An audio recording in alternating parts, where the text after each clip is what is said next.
பொம்மை டாஸ்கில் போட்டாங்க பாருங்க, நல்ல ஃபைட்டுங்க, சூப்பருங்க.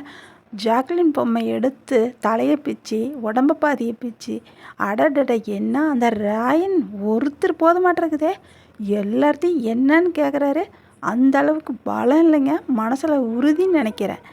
ஆனால் பாவம் அந்த தர்ஷிகா பொம்மையை விட்டு அது ஒன்றும் இல்லாத, யாருமே கவனிக்கப்படாத ஒரு பொம்மையாக கடந்து போச்சு. அவங்க எண்ணம் சரியில்லாததுனால தான் அந்த மாதிரி ஆயிடுச்சோ அப்படிங்கிற சில பேர் சொல்கிறாங்க. ஏன்னா அது வந்து தன்வினை தன்னை சுடும்னு சொல்கிறாங்களே, அந்த மாதிரி அவங்க ஏதோ நினச்சி அந்த விளையாட போய் கடைசி அவங்க பொம்மையே கீழே கடந்து போச்சு, யாரும் பார்க்காம. அடுத்தது அன்சிகாவும் அதுக்கு மாதிரி அது அவங்க ஒரு மாதிரி சொல்ல, அந்த வேறு பொம்மையை வந்து அவர் பொம்மையை அவர் எடுத்து வச்சுட்டார் அப்படின்னு ரஞ்சித்தை வந்து அன்சிகா சொல்லவும், அவர் இல்லை நான் பவித்ரா பொம்மையை தான் எடுத்து வச்சேன்னா அவரை குழப்புறாங்க. அவர் வந்து எல்லாரும் எதை சொன்னாலும் உறுதியாக சொல்கிறாரு, இருந்தாலும் ஒரு பயம் அவருக்கும் வந்துடும் போல இருக்குது. இவங்கெல்லாம் சொல்கிறது உண்மையாயிருமா, இல்லையே நான் தான் பவித்ரா பொம்மையை தான் எடுத்து வச்சேன்னு அவங்களும் தான் சொல்கிறாங்க. கேட்டால் தான் அன்சிகா நான் தான் எடுத்து வச்சேன் அப்படி நிற்கிறாங்க. அப்புறம் குறும்படம் போட்டோ அது தெரிஞ்சு போயிடுறதில்ல யார் எடுத்து வச்சாங்கன்ட்டு. அது ஒரு வழியாக எல்லாம் ஃபைட்டு, அதுவும் ஜாக்லினுக்கும் விஷாலுக்கும் வந்ததுங்க பாருங்கள், சும்மா செம ஃபைட்டு.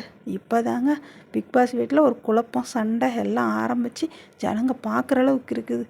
அதுக்கு முன்னெல்லாம் குரூப்பாக சேர்ந்துக்கிட்டு யாருக்கும் எந்த பிரச்சனையும் வரக்கூடாதுன்னு அப்படியே மெழுகி போனாங்க. இப்போ கொஞ்சம் பூசல் வருது, வன்மம் அதிகம் ஆகுதுன்னு நினைக்கிறேன்.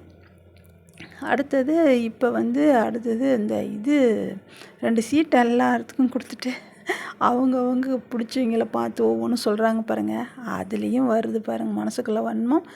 இப்போ தான் யார் வெளியே போக போகிறாங்க, யார் உள்ளே இருக்க போகிறாங்க அப்படிங்கிறதெல்லாம் நல்லாவே தெரிய போகுது. இருக்க என்ன நடக்குது அப்படிங்கிறத நாமளுங்க. முக்கியமாக வீடியோ பார்க்குறவங்க அனைவரும் இந்த